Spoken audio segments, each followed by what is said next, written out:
Thank you so much for yielding, Madam Speaker. It gives me great pleasure to stand here tonight as chair of the Congressional Black Caucus, to be here at such a critical point in our country, in our democracy, on the heels of leaving the South Lawn of the White House, where hundreds of people gathered in honor of supporting the $1.2 trillion bipartisan infrastructure framework needed when we think about our roads and our bridges and broadband. But tonight, we are so honored to be here as our chair of this night's special order hour, breaking news. Thank you so much to Congresswoman Sheila Jackson Lee, who is our chair anchoring tonight and yielding to me.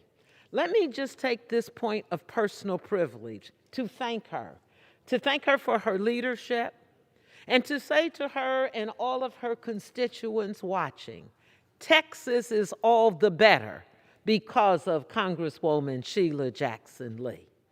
When I think of someone leading and talking about Build Back Better, talking about how great this is for America, thank you for being part of that leadership. Now tonight, let me simply say, Madam Speaker, when I look to Build Back Better, I see the faces of the Congressional Black Caucus, 6 chairs of major committees. So let me do breaking news. Breaking news. When we look to Build Back Better, housing, we know across America that we have a housing problem. We know that we needed more dollars going into housing, into vouchers, affordable housing. Breaking news, Congresswoman Maxine Waters, chair of the powerful Financial Services Committee, under which housing and insurance falls. She was iconic in her leadership, from the White House to the Speaker, working both sides of the aisle. And yes, $150 billion. When I think of Congressman Bobby Scott, I think of education and labor.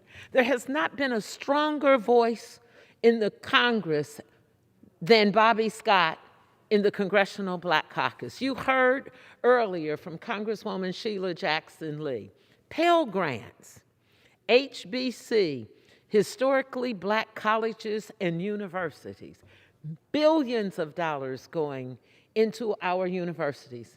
And Madam Speaker, let me take a point of personal privilege because I am a proud graduate of a HBCU. So I know what this means to young girls and boys and men and women who are matriculating in our HBCUs.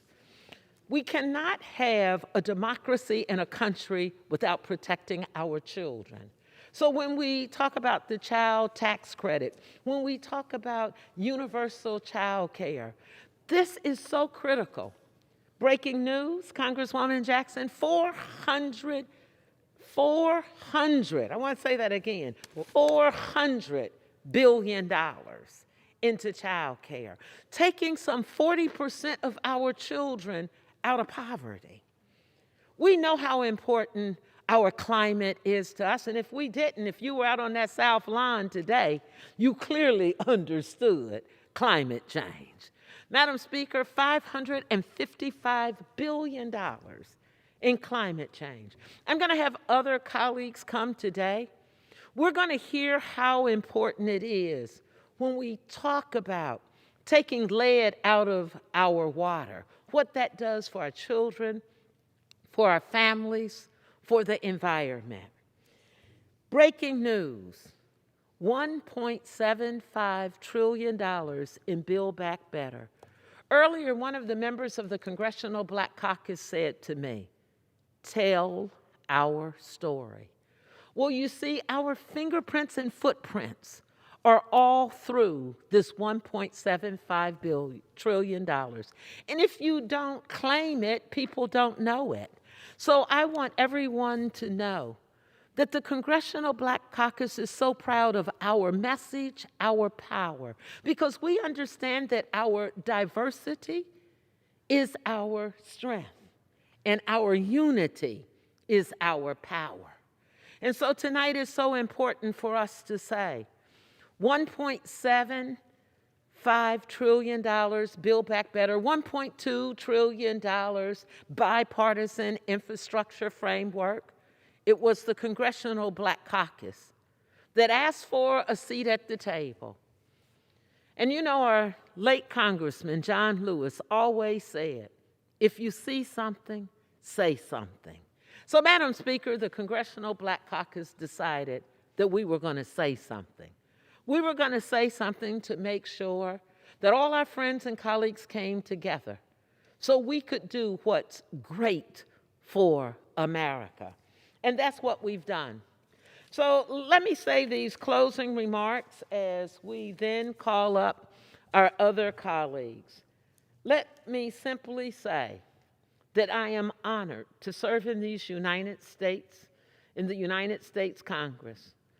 But I am extremely humbled and privileged and honored to be the chair of the Congressional Black Caucus in our 50th year of existence, with the largest and the oldest membership of the caucuses in the Congress.